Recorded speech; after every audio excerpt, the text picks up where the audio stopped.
Satyabama Institute of Science and Technology, Chennai and Sriperumbudur.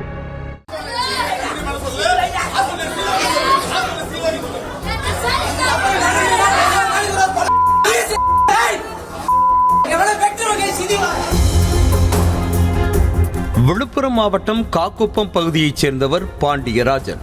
இவர் வீட்டில் நகை செய்யும் வேலை பார்த்து வந்த நிலையில் சிறுநீர் கழிக்க முடியவில்லை, மூச்சு திணறல், வயிற்று வலி உள்ளிட்ட பிரச்சனைகளுக்காக விழுப்புரத்தில் உள்ள ES என்ற தனியார் மருத்துவமனையில் கடந்த 18ஆம் தேதி அனுமதிக்கப்பட்டார். கடந்த 4 நாட்களாக மருத்துவமனையில் சிகிச்சை பெற்று வந்த அவருக்கு இருதயத்தில் பிரச்சனை உள்ளதாக கூறி மருத்துவர்கள் சிகிச்சை அளித்துள்ளனர். அவசர சிகிச்சை பிரிவில் சிகிச்சை பெற்று வந்த அவருடைய உடல்நலம் தேறியதால் 1 மணி நேரத்தில் டிஸ்சார்ஜ் செய்வதாக மருத்துவர்கள் கூறிய நிலையில் அவருக்கு உறவினர்கள் உணவு வாங்கி கொடுத்துள்ளனர்.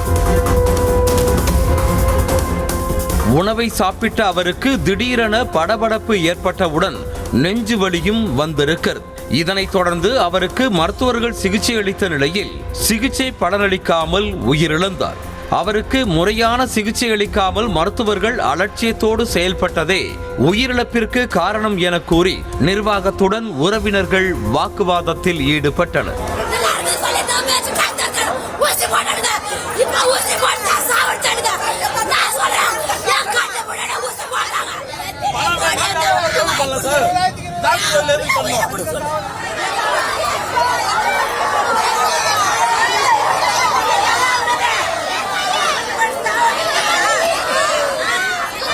வாக்குவாதம் பெரிய அளவில் மாறியதும் தகவலறிந்து சம்பவ இடத்திற்கு போலீசார் வந்தனர். இதற்கிடையே பாண்டியராஜனின் உடலை வாங்க உறவினர்கள் மறுத்ததால் மருத்துவமனையின் பின்புறம் உடல் வைக்கப்பட்டிருந்தது. இதனால் மேலும் ஆத்திரமடைந்த உறவினர்கள் கண்ணாடி கதவுகளை உடைத்தெறிந்து கடும் எதிர்ப்பு தெரிவித்தனர். ES மருத்துவமனை வளாகம் பெரும் பரபரப்பிற்கு உள்ளான நிலையில் பாதுகாப்பிற்காக போலீசார் குவிக்கப்பட்டனர். உறவினர்களை போலீசார் வெளியேற்ற முயன்ற போது அவர்கள் சாலை மறியலில் ஈடுபட்டனர். இதனால் மருத்துவமனையில் இருந்த பரபரப்பு சாலை வரை சென்ற நிலையில் போலீசார் லேசான தடியடி நடத்தி கூட்டத்தை கலைத்தனர். மேலும் சிலரை காவல் வாகனத்தில் ஏற்றி சென்றனர்.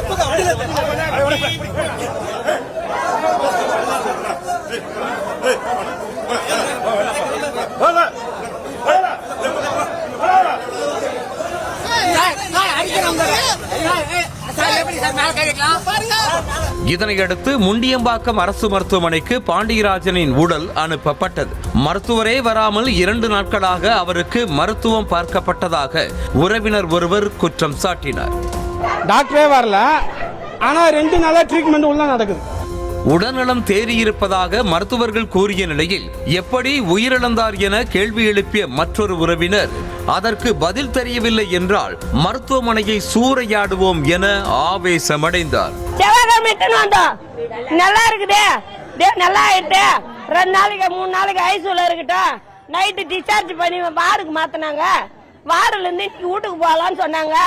நாங்க எல்லாம் வீட்டுல இருக்கிறோம், வீட்டுக்கு நாங்க ஆலங்கரிச்சு வச்சுக்கிறோம். நல்லா இருக்கிற புள்ள அப்படியே உடனே செத்து போச்சுன்னு சொன்னா அது என்ன இது காரணம்? இதுக்கு காரணம் சொல்லுங்க, இல்ல ஹாஸ்பிட்டல் திறக்காதீங்க. அதான் இல்ல நாங்க எல்லாத்தையும் உடைப்போம். மருத்துவர்களின் அலட்சியத்தால் உயிர் பறிபோனதாக கூறப்படும் புகார் குறித்து ES மருத்துவமனை தரப்பில் இருந்து எந்த விளக்கமும் அளிக்கப்படவில்லை. நியூஸ் தமிழ் செய்திகளுக்காக விழுப்புரம் செய்தியாளர் Damodaran. Satyabama Institute of Science and Technology, Chennai and Sriperumbudur.